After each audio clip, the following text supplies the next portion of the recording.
Estoy aquí con Marcos Zapata. Marcos, mm, buenas tardes y muchísimas gracias por estar aquí con nosotros. Eres un amigo desde hace mucho tiempo, desde Contracorriente. Tú eras uno de los fans más importante que teníamos de Contracorriente. Siempre nos apoyabas, nos animabas y la verdad es que te agradezco mucho, mucho esa inversión en nuestro ministerio. Y de hecho, el primer retiro de iglesia que tuvimos hace muchísimo tiempo, bueno, nuestra iglesia era de 20 miembros o algo así. Esto era en los años 90 o principios de los 2000. Tú fuiste nuestro ponente, entonces tenemos mucha historia y muy agradecidos, la verdad, de lo que has invertido en nosotros y en nuestro ministerio. Muchas gracias. Gracias, John.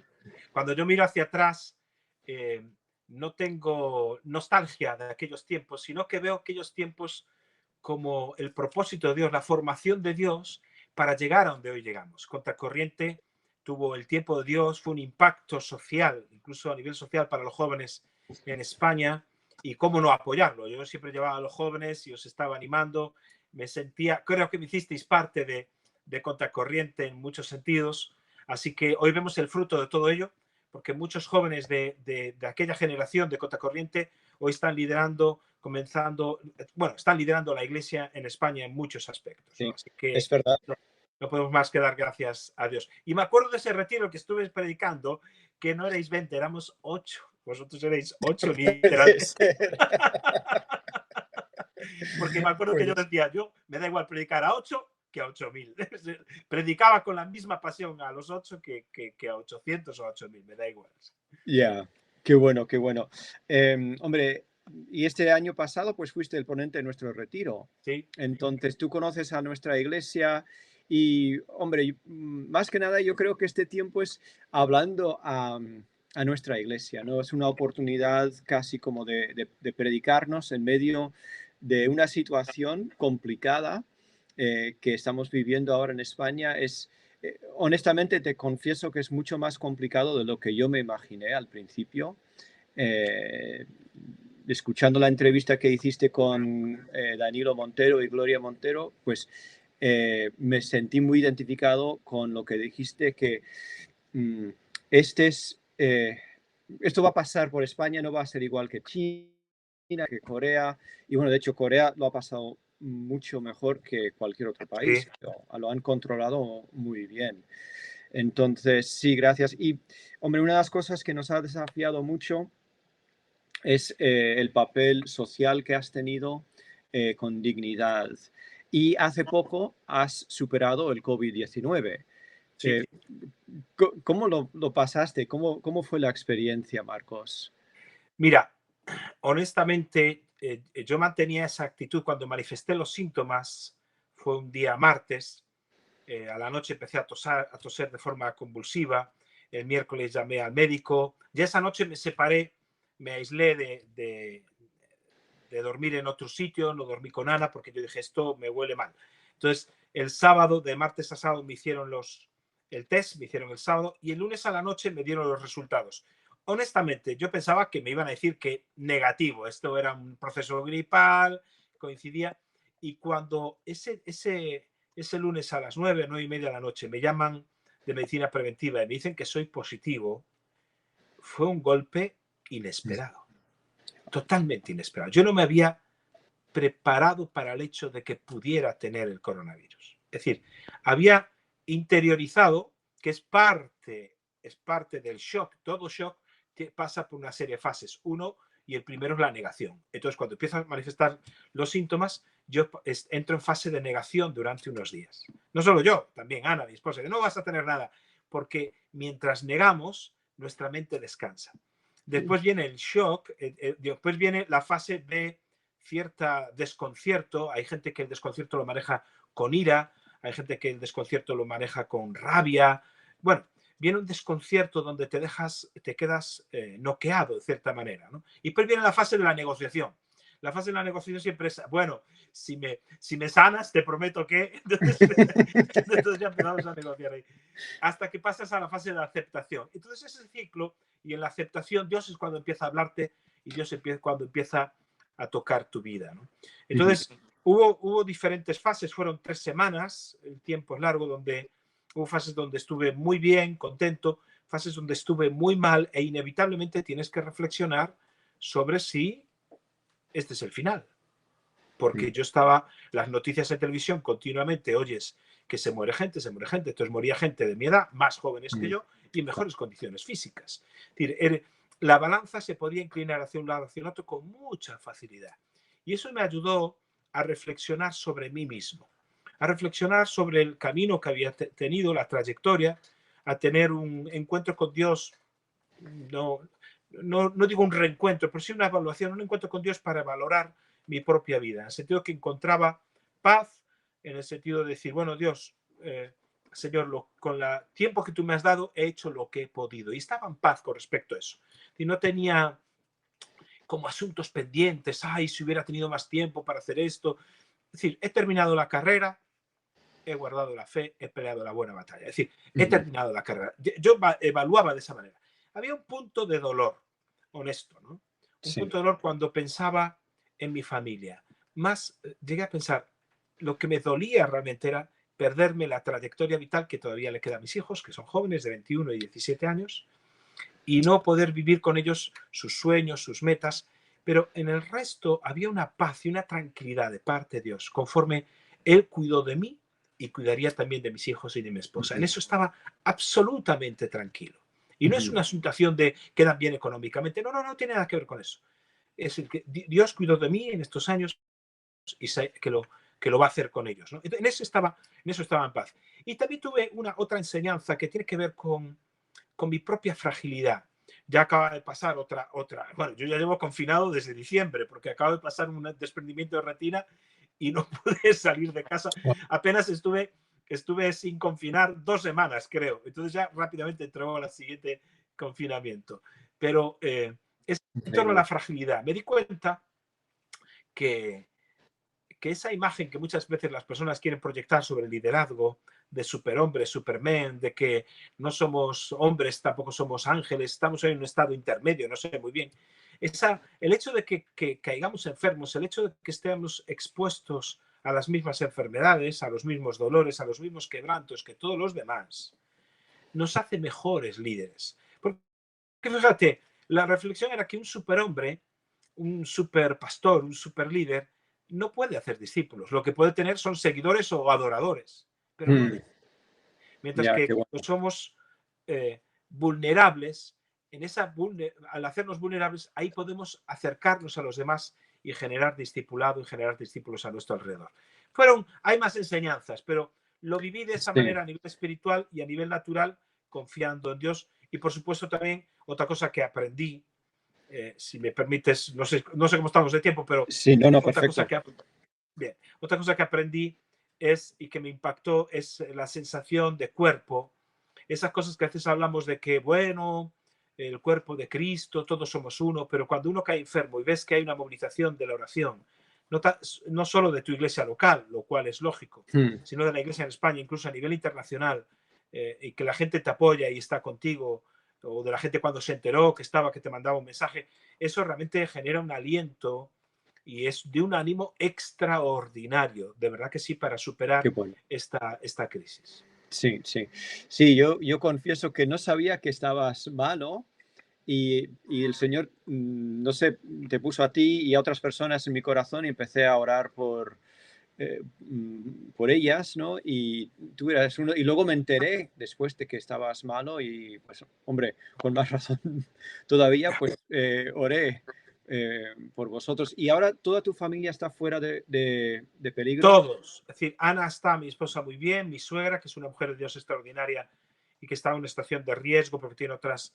enfermedades asociadas y era por quien más temíamos, está muy bien, salió del proceso de coronavirus, así que damos gracias a Dios que todos estamos bien, nuestros hijos no se vieron afectados. Honestamente, creemos que son positivos asintomáticos porque la convivencia, era inevitable contagiarse cuando estás Claro, conviviendo diariamente y sobre claro, todo en ese periodo donde eres asintomático, no sabes que tienes el virus, lo normal es establecer el contagio. Pero claro. todos hemos salido para adelante y estamos muy bien, gracias a Dios, muy Sí, bien. De verdad que estamos tan agradecidos al Señor, tan agradecidos, ya, qué porque bien. toda la familia ha salido para adelante, gracias a Dios. Sí, sí. Hombre, está claro que hay otro capítulo en tu vida que hay que vivir y entonces el Señor te está guardando para esto. Ya.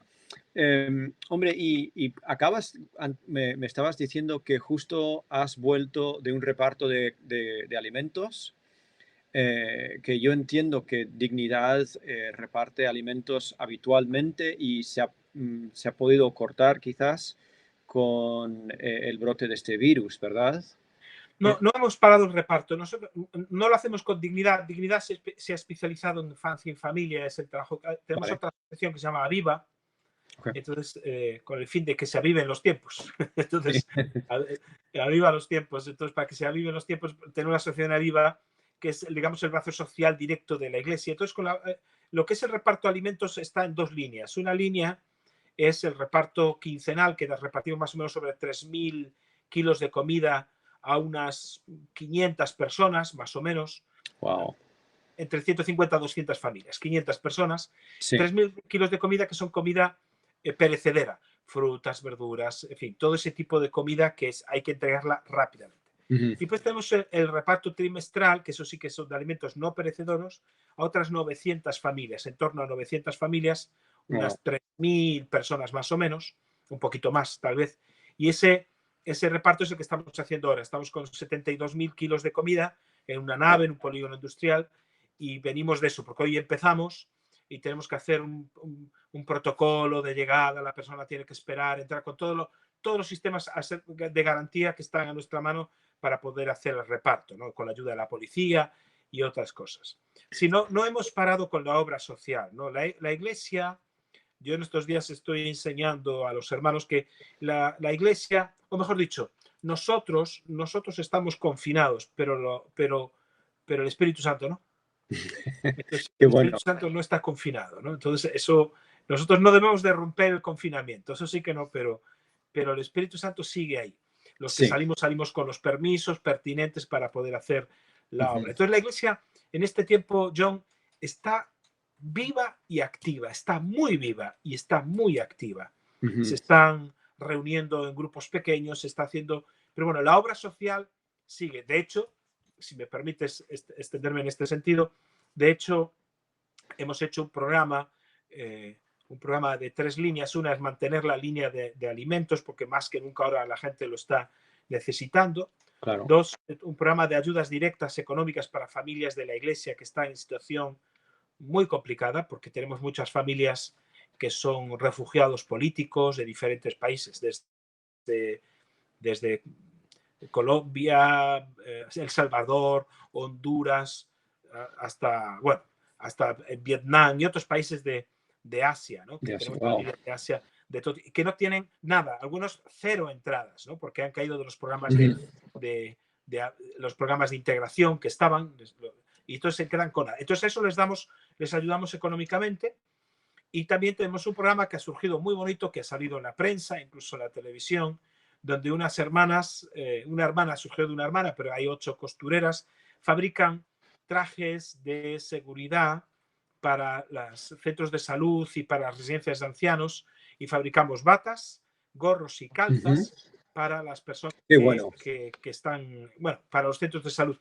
Y ha tenido tal éxito, porque los médicos han hablado que están muy bien hechos, muy bien sellados, que nos han pedido y hemos repartido, yo creo que a 10 o 12 centros de salud y a un par de residencias de ancianos. Y seguimos. El propósito es hacer en estas semanas en torno a 2.500, 2.400, 2.500 elementos de cada, batas, gorros y calzas. Qué bueno. Y todo esto, lo increíble es que menguando el presupuesto de la iglesia, porque queramos o Claro. no, al dejar de tener reuniones, el presupuesto mengua en muchos aspectos. Entonces, Sí. la tentación era decir, bueno, ya que tenemos menos, hagamos menos. Entonces, ahí hay un paso que hay que dar de fe, es decir, de Dios en esto. Sí. Ahora, más que nunca, yo creo que hay una puerta abierta para predicar el Evangelio más que nunca. Entonces sí, redoblamos, bueno, casi cuadruplicamos o quintuplicamos nuestro presupuesto para la obra social y confiando que Dios provee. Y fíjate, si Dios provee, que el mismo día que tomamos esa decisión, hablamos con el dueño del local, que estamos de alquiler, y pagamos una cantidad muy grande. Entonces, el dueño del local nos dijo, nada más llamar, dijo, no, no hace falta que me digáis nada, tenéis muchas necesidades que atender, ¿qué os parece si durante 2 meses no me paguéis y después ya hablaremos? Y solo con mm, los 2 meses de ellos ya cubrimos una parte del trabajo de la obra importante, social. claro, Dios claro, claro. proveyó de inmediato, ¿no? Dimos el paso de fe y Dios honró nuestra fe y tiene que seguir honrando porque no nos llega, pero Sí. siempre vendrá ayuda del Señor. Sí, y Marcos, este trabajo que estáis haciendo, pues de coser los trajes y eso, ¿esto es algo que lo organiza la iglesia o son diferentes personas dentro de la iglesia que lo están haciendo? ¿Cómo lo Es decir, lo organiza, son personas de la iglesia que saben coser, una persona va a comprar el material, que es plástico, entonces lo va repartiendo por las diferentes casas, todos con los mismos patrones, se trabaja, después se recogen esos trajes, se envuelven con un regalito, con un corazón, con un detalle Ujú. de parte de la iglesia y se entrega en todos los centros de salud y en la Sí, residencia. qué Entonces, bueno. sí está organizado, es una iniciativa de alguien de la iglesia, pero digamos que es la iglesia quien lo auspicia y quien cubre con los gastos. Fíjate que a veces la gente dice, claro, es que vosotros hacéis eso porque como sois muchos, sois una iglesia grande. El concepto de grande o pequeño, ya sabes que yo predico que a mí eso me pone un poquito nervioso, porque eh, a veces hay gente con iglesias grandes muy débiles y hay gente con Sí, iglesias pequeñas muy fuertes. Y el concepto de grande o pequeño habría que valorarlo con los ojos de Dios, no con los nuestros. Entonces, efectivamente, sí. me preguntaban estos días, ¿y cómo podemos hacer nosotros? ¿Qué podemos hacer nosotros con la obra social? ¿Qué nos recomiendas? Y dije yo, mira, no sé qué recomendarte, porque no conozco a fondo tu iglesia. No sé si oyes la lluvia de fondo, está empezando a caer una tormenta tremenda aquí, pero bueno, si se Sí, oye no, lluvia, no lo oigo, no lo oigo. aquí, es aquí en Lugo, aquí en Lugo. Si se oye es por eso. Entonces le dije, mira, hay 3 elementos que yo siempre tengo en cuenta, que debéis de tener en cuenta en cualquier iglesia o cualquier persona que quiera empezar un proyecto. Ujú. Uno, ¿qué es lo que te apasiona? Número uno, ¿qué Mm, te apasiona? Porque eso es importante. Yo he visto a mucha gente que le sí. apasionaba trabajar con jóvenes, pero después se envolvió en la dinámica la organización de una iglesia, de los cultos, tal, y su pasión Ujú. no, no la desarrolló porque se tuvo que dedicar a la necesidad, pero sin la pasión. Segundo, una vez, ¿qué te apasiona? Segundo, ¿en qué eres bueno? Porque si te Ujú. apasionan los jóvenes, si eres bueno con los jóvenes, o te apasionan los niños y eres bueno con los niños, eso es un punto muy, muy importante. Y tercero, Sí. ¿cuál es la necesidad que hay en tu entorno? ¿Cuál es la necesidad? Porque si a ti te apasiona el trabajar con niños, eres bueno en el trabajo con niños, estás bien formado, tienes buena formación, eres bueno. Y tercero, en tu contexto social hay barrios desfavorecidos y hay niños que ahora mismo no tienen apoyo, no tienen apoyo económico de comida. Fíjate que en España hay en torno a más o menos 7 millones de niños, estoy hablando de 0 a 14. El Ujú. 20% de esos niños están, ahora va a subir a más, el 20% de los niños están en situación de pobreza. Wow. Es decir, estamos En hablando España, de 2.800.000 niños están en el umbral de la pobreza. Sin sí, embargo, nosotros eso no lo vemos y nuestro enfoque evangelístico a veces se olvida de esa necesidad. sí, Entonces, ¿qué ocurre? Cuando tu necesidad, tu pasión se conecta con lo que tú sabes hacer bien y se conecta con la necesidad, entonces ahí se produce una explosión y se produce un efecto social muy amén, fuerte. No todas amén. las iglesias tienen que repartir comida, no tiene sentido. No todas las iglesias tienen que dar ropa, no tiene sentido. Aunque ayudes puntualmente a una familia que conozcas y ayudes la necesidad. Digo como proyecto de iglesia. ¿Qué Ujú. ocurre? Las iglesias tienen a veces una pasión evangelística, pero esconden o atrapan a lo mejor que tienen. Imagínate, una persona, volviendo al ejemplo de los niños, una persona que le gusta trabajar con niños, la encierran en la escuela dominical a trabajar con los niños que ya conocen, que tienen papás Ya, creyentes y que sus papás les pueden enseñar muchas cosas. No claro, es que no deba hacer eso, pero hay que enfocar, si eres bueno, enfocarlo hacia la comunidad y ver esa necesidad que se pueda suplir.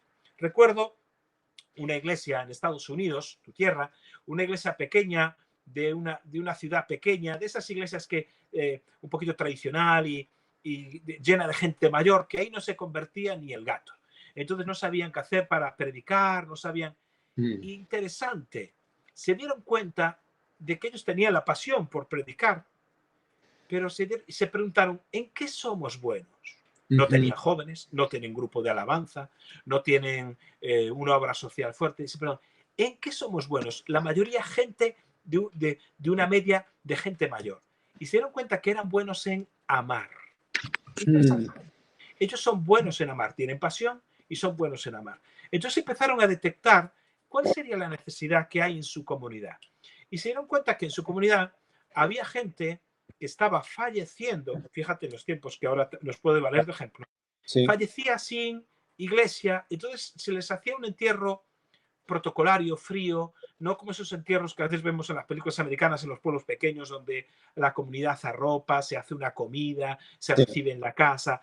Y entonces fueron a las funerarias y le dijeron a los dueños que cuando muriese gente sin iglesia, que no tuviese que les atendiese, ellos harían el entierro gratis. Qué entonces bueno. empezaron a servir a gente, a personas sin recursos, y les empezaron a hacer entierros con la comida, con todo lo que es arropar en el amor a esa familia. Increíble, se empezó a convertir la gente. Porque cuando la gente, ellos tenían pasión, eran buenos en amar y encontraron una necesidad de gente que necesitaba amor expresado, y esas personas se empezaron a convertir. Gasto del proyecto evangelístico, 0 euros. ¿Cuántos misioneros necesitaron llegar allí para hacer esa? 0. Porque los recursos están dentro de la pasión y dentro de lo que sabes hacer bien. También es cierto que he visto a gente que está apasionada con una cosa y no es buena. Tiene que formarse, tiene que prepararse. Pero no suplamos necesidades para las cuales no tengamos pasión y para las cuales no estemos formados. Entonces no hay que suplir todas las necesidades, ni nosotros somos siervos de la necesidad, somos siervos de Jesucristo. Habrá necesidades que suplamos y habrá necesidades que no suplamos. Sí, hombre, y estamos en un momento ahora donde hay mucha necesidad de muchos tipos diferentes, pero el tema es que sí, que tenemos que estar ahí en la brecha para suplir esas necesidades. Me encanta eso de que con que eres, que te apasiona, que eres bueno y que es la necesidad, y esas tres cosas se unen y puedes hacer un impacto muy grande en la ciudad y en la sociedad donde estás. Está claro, está claro. Marcos, una cosa que estoy oyendo mucho, y claro, como pastor, como teólogo, como experto en ética, yo oigo, hombre, y tú y yo somos pentecostales totalmente Hasta la médula. sin vergüenza, digamos. Creemos en los dones del Espíritu, la profecía, y no somos sinvergüenzas, pero pentecostales, que no nos avergonzamos de ello.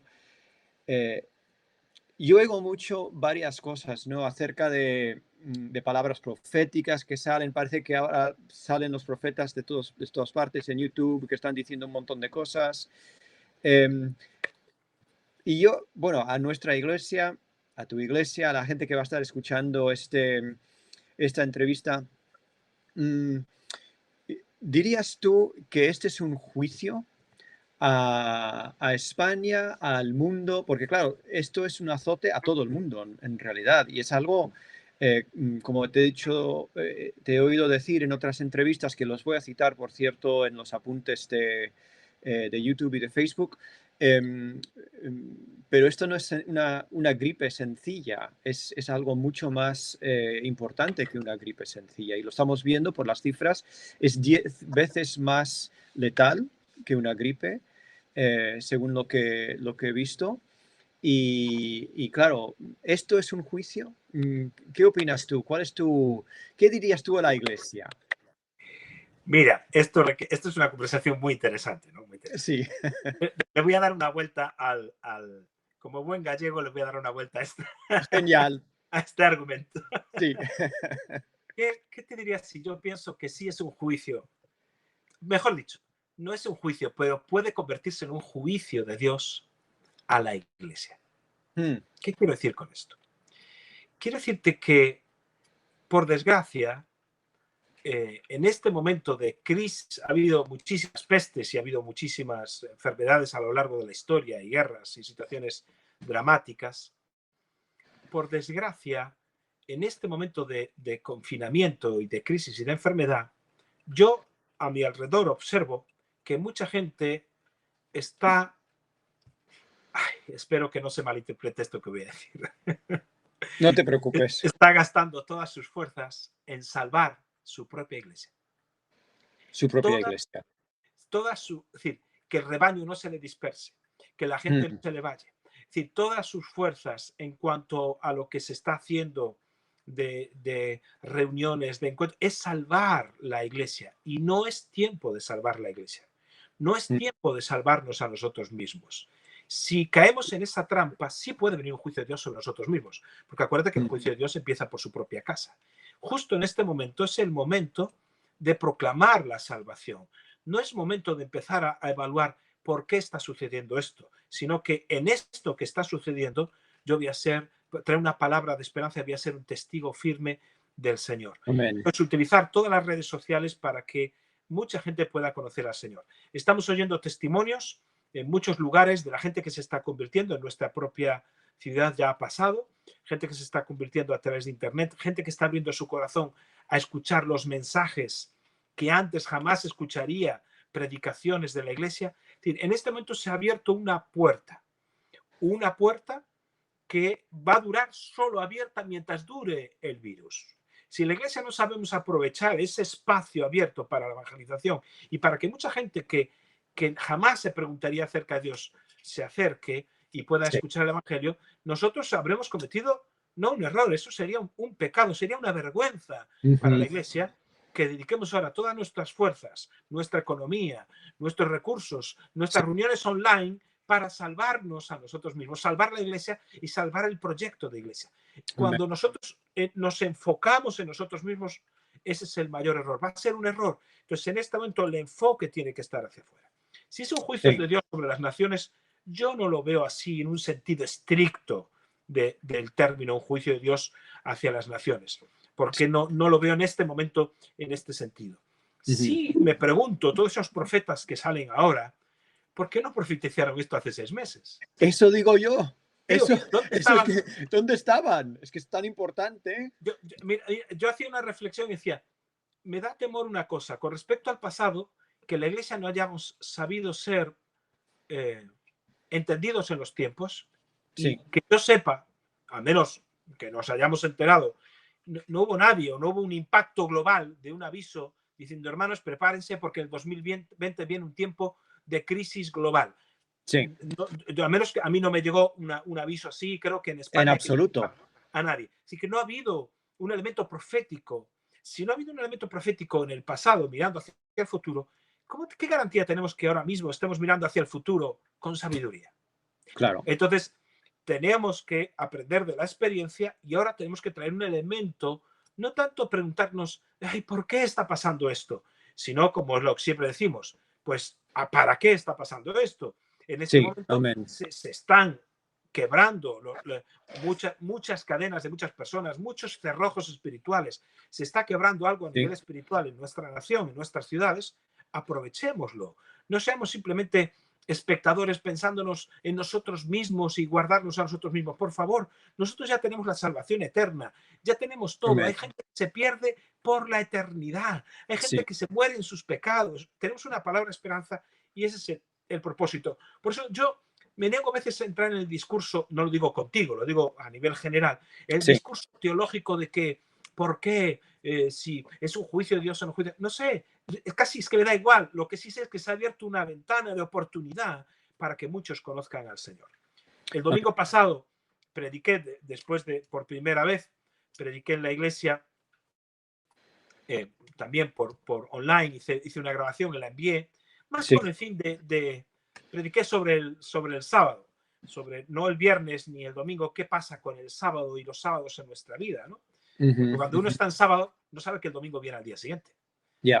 Pero bueno, entonces predico sobre esa situación y la predicación sale del contexto de la iglesia, llega gente no creyente y el mismo domingo a la noche nos llaman a casa personas de Lugo, de toda la vida, españoles de toda la vida, diciendo que les impactó tanto el mensaje que por fin escuchaban una palabra de esperanza, que Qué estaban bueno, aterrorizados, tenían miedo de coger el coronavirus por ciertas circunstancias familiares y que por favor les enviásemos los mensajes cada qué semana. bien, qué bien. Gente que jamás escucharía el Evangelio, Sí, jamás, jamás.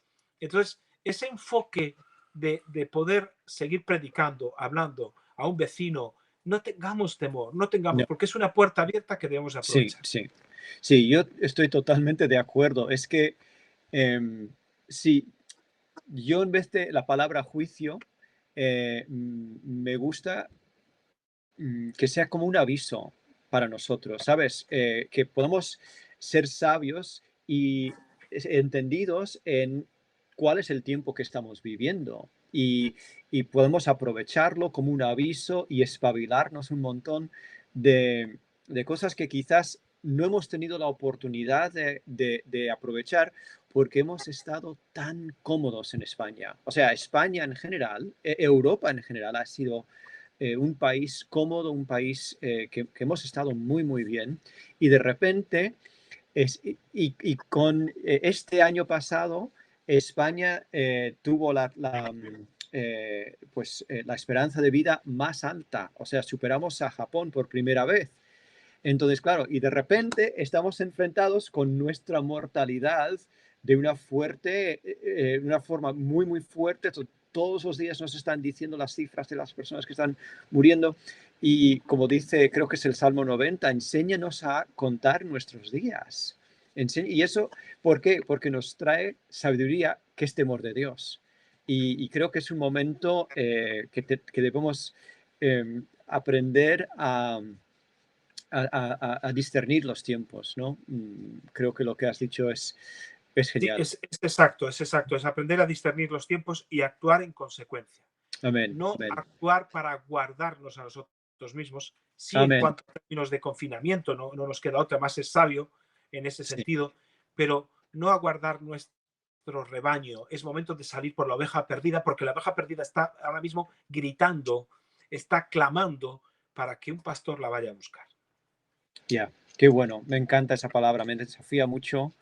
Y sí, sí. Yo noto con las personas que quiero, que no son creyentes, que voy escribiéndoles y teniendo contacto con ellos, que hay como más ansia de escuchar palabras de esperanza.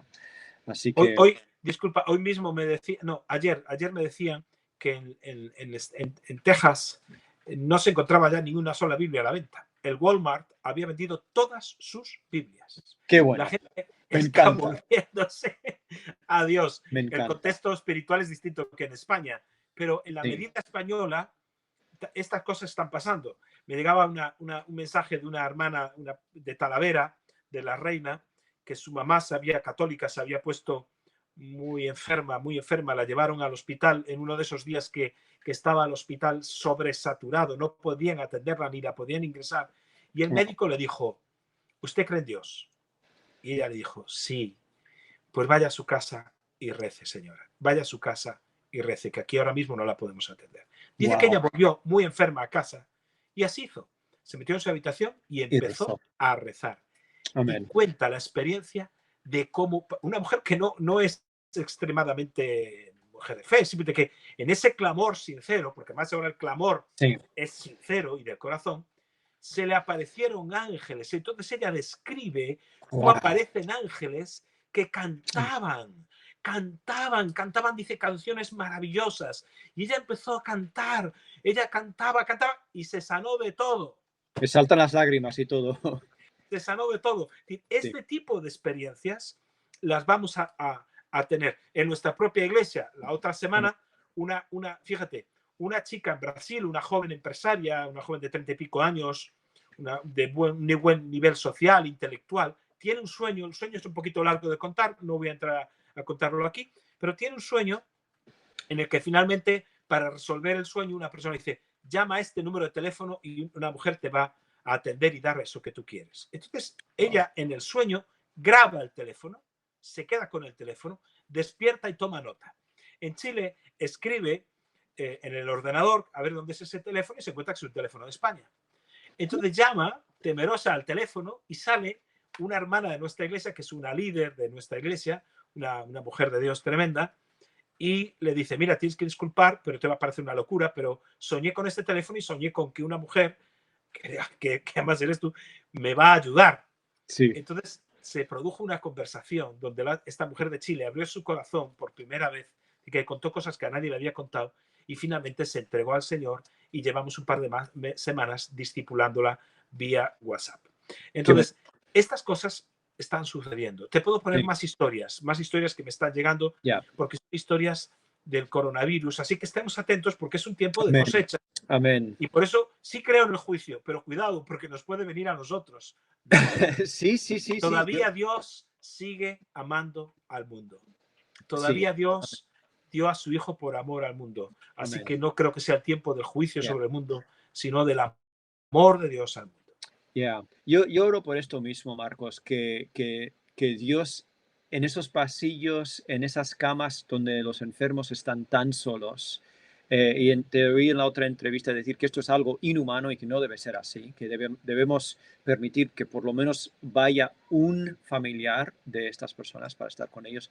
Pero yo oro que el Espíritu Santo tenga un encuentro en su soledad, en sus sueños, en comas inducidos o que sean, que tengan esas apariciones, o sea, usando la palabra católica, una aparición de Jesús el Salvador, como lo hace con los árabes, que tenga esta aparición con ellos, porque yo creo que es el momento para España. Y sí, estoy orando por esto, y es un momento que tenemos que aprovechar.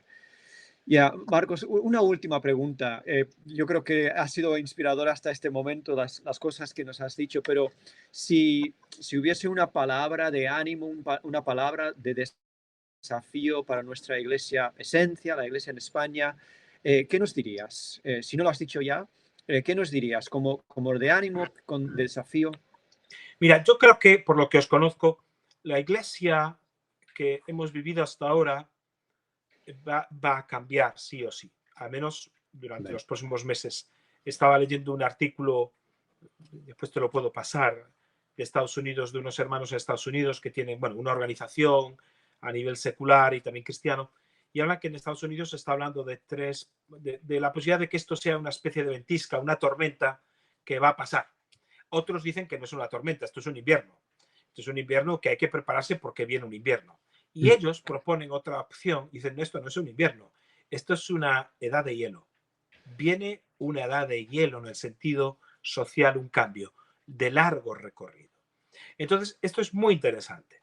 Si nosotros pensamos que esto va a pasar, pero los cambios a nivel sociológico, a nivel incluso cómo interiorizan nuestros jóvenes lo que están viviendo ahora, no sabemos cómo les va a afectar cara al futuro, nuestros niños. Entonces, sí o sí, la iglesia va a cambiar. Y yo quiero dar una palabra de ánimo en ese sentido, porque lo que conozco de Esencia es que tiene un valor y es que es una iglesia que se adapta muy bien a los cambios. Es una iglesia y tenéis un equipo de liderazgo que no tenéis miedo ni temor a las novedades. Y eso es una ventaja cara al futuro que viene, porque hay que redefinir la visión de la iglesia y hay que redefinir la propia estructura de la iglesia. ¿Qué significa ser iglesia? Porque todos hemos enseñado esto de que la iglesia no es un edificio, la iglesia es la gente. Sí, ya, pero ahora viene el coronavirus y no está tan claro eso. Hay muchas iglesias que dependen del edificio y que dependen del culto dominical están aterrorizadas porque se están afectando a nivel económico y están afectando su comunión porque no había más allá, todo giraba en torno a un culto dominical. Y Esencia tiene esa capacidad adaptativa y de transformación. Es decir, sois una iglesia que no le dice no a ningún reto que venga de parte del Espíritu Santo. Y eso es una ventaja. Gracias. Porque lo que vais a hacer es simplemente, esta es la nueva ola del Espíritu, pues vamos a cambiar la tabla porque esta tabla vieja no nos servía para surfear esta nueva ola. Entonces, esto es muy importante. Entonces, sí os animo a que mantengáis el por qué hacéis las cosas. Porque muchas personas, lo hablamos en el retiro que cuando estoy con vosotros, el por qué. Hacemos esto porque amamos a Dios, hacemos lo que hacemos porque el mundo tiene que ser alcanzado. El qué, el llamamiento que Dios nos ha dado es hacer discípulos. Lo que va a cambiar ahora y tal vez para siempre sea el cómo. Bueno, ya ha cambiado ahora mismo. Sí, Antes hacíamos la reunión presencial y ahora el cómo, fíjate tú y yo, estamos teniendo una reunión y una conversación interesante, bueno, pues espero, sí, a través de las redes sociales. El sí, cómo va a cambiar. Entonces, no hagamos un drama porque vaya a cambiar el cómo. No hagamos un drama porque si no nos podemos volver a reunir. No hagamos un drama si hay que cerrar locales. ¿Por qué? Porque eso es cómo. El qué es que vamos a seguir haciendo discípulos y el por qué es porque vamos a dar gloria a Dios. Todo lo que hacemos es para dar gloria a Dios. Si tú tienes claro el por qué, que es dar gloria a Dios, es llenar el cielo de gente y arrebatarla del infierno y llenar el cielo. Y dos, es hacer discípulos. El cómo no importa. Entonces vosotros tenéis una capacidad adaptativa para que el cómo no importe. Y eso es una ventaja frente a iglesias más tradicionales donde las estructuras son más rígidas y un cambio social como este puede generar realmente, puede llevarse por delante muchas congregaciones. Pero con vosotros no va a ser. Así es mi palabra de ánimo. ya. Pues muchas gracias, Marcos. Gracias por pensar tan bien de nosotros. No sé si somos tan majos, pero sí, yo muchas veces cuando veo estos cambios, quiero, no sé si se hace o no, pero quiero ver la oportunidad dentro del problema. ¿Sabes? O sea, hay un problema, hay un obstáculo, pero también creo que estamos en un momento de muchas oportunidades que antes no teníamos, ¿sabes? Y una ya se ha mencionado, que es esta oportunidad de hablar a hombres y mujeres que de repente están muy sensibles a lo que Dios está haciendo, ¿sabes? Que de repente eh, em, hay un despertar a el más allá y no solamente este mundo material que estamos viviendo. Así que para mí es una oportunidad grandísima y que no la podemos desperdiciar de ninguna forma. Sí. Así que, Marcos, muchas gracias. No quiero ocupar más de tu tiempo. Yo sé que estás muy, muy liado y la verdad es que agradezco muchísimo el tiempo que nos has regalado. Y, hombre, seguiré orando por vosotros, seguiré orando bueno, por la iglesia de ahí y todo lo que está pasando. Y, Muchas tal. gracias. Estamos juntos en esto. Amén. Estamos juntos. Gracias, Que ahora se ha desatado un nivel de unidad y entre todos que es muy bonito también. Sí, Es muy bonito. sí, sí, sí. Vamos.